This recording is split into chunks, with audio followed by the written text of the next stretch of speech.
and indeed challenges facing Indian democracy and secularism today. You know, in last year's Independence Day address on the ramparts of the Red Fort, our Prime Minister had spoken of New India. In fact, he liked the phrase so much, he used it 15 times in 1 hour. New India. But what is this New India that he is trying to create? What becomes increasingly clear to many of us is that it seems to be a New India built on the ruins and ashes of everything that was noble and precious about the old India.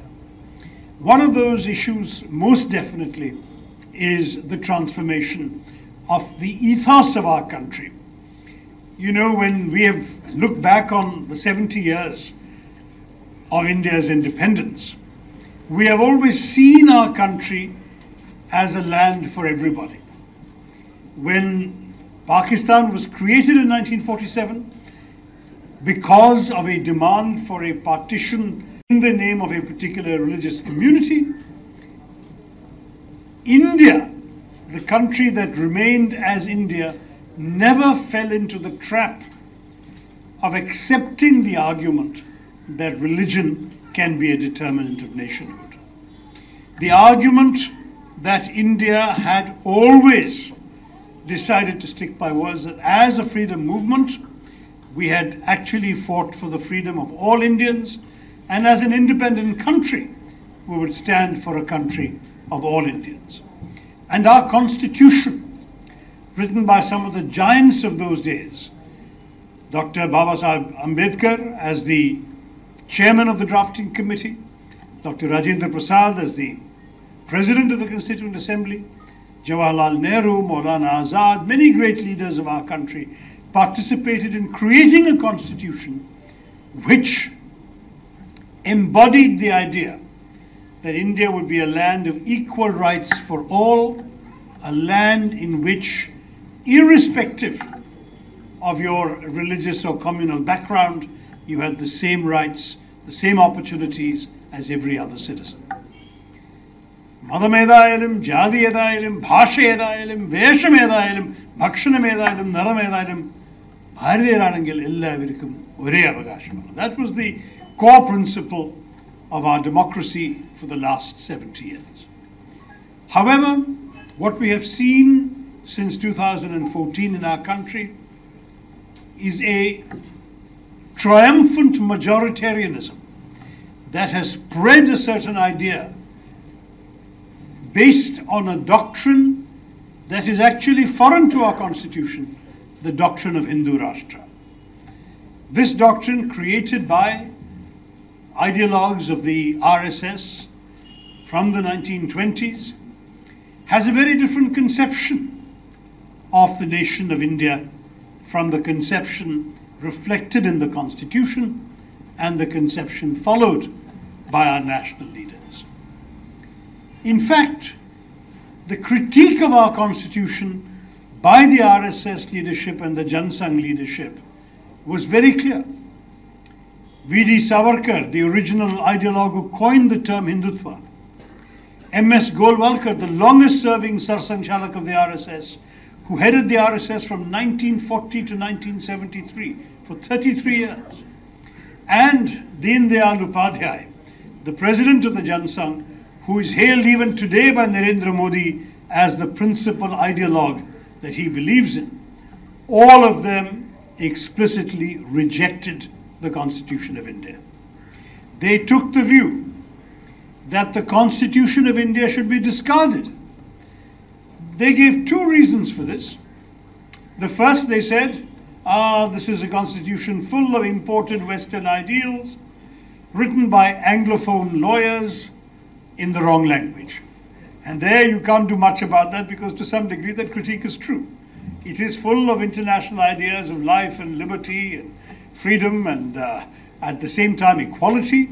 And of course it was written by English-speaking lawyers. It was written in English, even though the English and Hindi texts of the Constitution are deemed equally authentic. We all know the draft was initially in English. But the second objection that Savarkar, Golwalkar, Upadhyay gave is the far more far-reaching objection. They said the constitution should be discarded because it is based on a wrong premise. What is the wrong premise? They said it is based on the wrong idea of a nation. The Constitution of India assumes that the nation of India is indeed, it assumes that the nation of India is a territory and all the people living on it. The territory called India is covered by the Constitution. Wrong, say the Hindutva ideologues. A nation is not a territory. A nation is a people, and the people of India are the Hindu people. And everybody else, Christians, Muslims, or people whom they don't consider Hindu enough, would have to be essentially guests or interlopers. And we know what they thought, because they actually wrote in very blunt terms. Parsis and Jews are guests. Christians and Muslims are like bandits and dacoits in this country. That was the attitude they had. And from this attitude came their view that there could only be a Hindu Rashtra in India, and that others would either live here on their sufferance or would have to leave. In fact, unfortunately, we all know Golwalkar wrote a scandalous text in which he actually said that what Hitler did to the Jews in Germany is what should be done to the Muslims in India. Of course, Upadhyay did not go so far. He said that you cannot speak in terms of getting rid of 200 million people from this country. So he said, no, we shall assimilate them. They will have to become more Hindu in their culture, in their orientation, and so on. Now, this is a very peculiar approach, because we're looking at a country which has actually been living successfully in peace and democracy for a very long time. If you look around the world today, most countries envy India for our management of our diversity. When I was at the United Nations, I was traveling in the Gulf countries on an official mission when the results of the 2004 elections came in. And I can tell you that the astonishment and admiration with which the officials and ministers of those countries spoke to me of their reaction to the news coming from India that we had had a democratic election which had been won by a political party headed by a woman leader of Italian descent and Roman Catholic background, who had then made way for a Sikh to be sworn in as Prime Minister by a Muslim president in a country that is 80% Hindu. They were absolutely bowled over by this. And as you know, we were not doing this to impress the world. This was India being itself. This was our natural way of dealing with that particular election result. We were not there to impress anybody else. We were there to do the right thing for ourselves. And that was the strength of India. We were a country where everybody of every religious background got along and worked together. That strength is only seen, unfortunately, by those who rule us today as a weakness. For them, this diversity undermines their sense of national pride. It undermines their belief of India as a Hindu Rashtra. I tell them, in 1971, I was actually a high school student at that time, finished my class 11 when Pakistan declared war on India and even proclaimed a jihad against the infidel. Well, they may have declared a jihad, but who were they fighting? The commander of our army, General, later Field Marshal Manekshaw, was a Parsi. The head of the Indian Air Force in the northern sector, Air Marshal, later Air Chief Marshal Idris Latif, was a Muslim. The commander, GOC&C Eastern Command, who commanded the forces that marched into East Pakistan, was a Sikh, General Jasdeep Singh Arora. And the general who was helicoptered into Dhaka to negotiate the terms of surrender of the Pakistani army was Jewish, Major General J.F.R. Jacob. That is India. We are a Rashtra of all these people. And that is a strength that India has always celebrated. So by undermining this ethos, those who rule us today are undermining the essence of India. When we speak of secularism or Madhedatvam, we have a tendency in our country to slightly misuse the word. Because if you look at the Western dictionary, secularism means the absence of religion, distancing from religion. Whereas we in India, we mean by secularism a profusion of religions. We want all religions to practice and feel free to flourish on our soil. If you look at Western secularism, I'll give you the example of France, where they call it laïcité. In France, you cannot study in a government school or step into a government office wearing any visible sign of religion.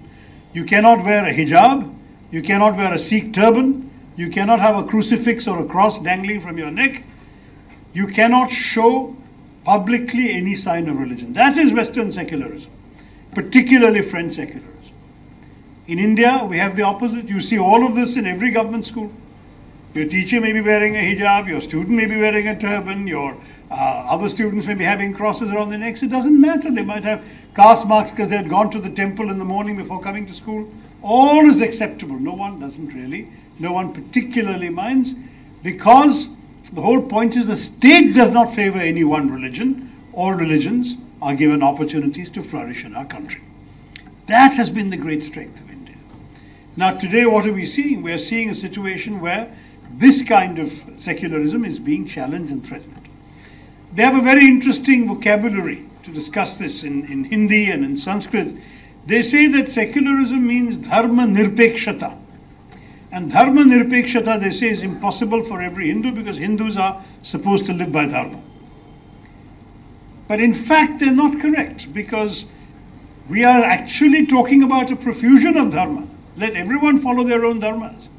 But we believe in what in Hindi would be called panth nirpekshata, do not favor any one form of dharma or any one form of religion or sect. Now this is something that somehow we have not been able to find a meeting of minds on. At the same time, our Prime Minister says the Constitution is my holy book. If the Constitution is his holy book, then of course he must have to disagree with the very man that he hails every day, Mr. Deen Dayal Upadhyay. But does he? He has instructed every ministry in New Delhi to conduct seminars on the thoughts of Deen Dayal Upadhyay. If the Prime Minister could stand up tomorrow and say, I respect Deen Dayal Upadhyay, but I disagree with him on the Constitution, then we would have no problem. But as long as he takes the position that everything Deen Dayal Upadhyay stands for is the gospel truth, then we have a real challenge to the Constitution. What is the biggest danger facing our democracy today is the prospect that they will follow through on these convictions, not only by honoring the individuals they claim to admire. They have put a portrait of Savarkar in Parliament facing that of Gandhi, but that they will actually act on the beliefs of their own heroes, and they will come back to us with a new constitution. So far what is preventing them is that they need three things to change the constitution. They need 2/3 of the Lok Sabha, 2/3 of the Rajya Sabha, and half the states. As you know, right now they have 2/3 of the Lok Sabha with the NDA alliance.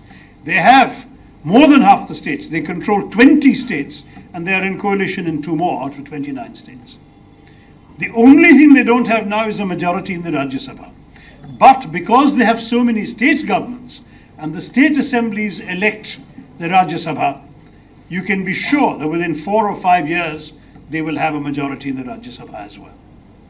So the great danger then is, if they have been able to win a repeat of their current strength in the Lok Sabha, then frankly, our democratic constitution as we understand it will not survive, because then they will have all the 3 elements they need to tear up the Constitution of India and write a new one. And that will be a new one that will enshrine the principle of a Hindu Rashtra, that will remove equality for the minorities, that will create a Hindu Pakistan. And that is not what Mahatma Gandhi, Jawaharlal Nehru, Maulana Azad, Sardar Patel and the great heroes of our freedom struggle fought for. So this is the challenge for our democracy. We have seen how this has already manifested itself. Lynchings by mobs of people accused of having eaten beef. We have had attacks on individuals merely on suspicion that the meat they were carrying was beef. In the name of the cow today, human beings are not safe. In fact, I said in Parliament, sadly it seems that it is safer to be a cow than to be a Muslim in India today, in Modi's India today. That is the situation that we are facing. We are looking at a country in which Dalit boys have been whipped and flogged because they were practicing their profession of skinning a dead cow. And these videos are out there on YouTube in order to teach a lesson to others. This is a big, big danger to our rule of law in this country on which our democracy is built. We are looking at an India in which, sadly, these cherished values are disappearing. Every institution in India is under threat. You look at the judiciary, we remember the press conference of the 4 Supreme Court judges saying that democracy is in danger. You look at the CBI, we're now hearing it is a caged parrot. You look at the police forces, they come very strongly, where they are under BJP governments, come very strongly under political influence. You look at the fourth estate, the media, what do you find? Even the media is not exempt. Of course, the media is not owned by the government, but the government seems to have very effective ways of persuading the media to stay in line. And it's very interesting that every time a very critical story about some key BJP leader appears in the papers, somehow it disappears the next day from the website of the newspaper. Because, of course, we all know that most of our mass media are owned by people who have other business interests. So you don't need to threaten the freedom of the press directly.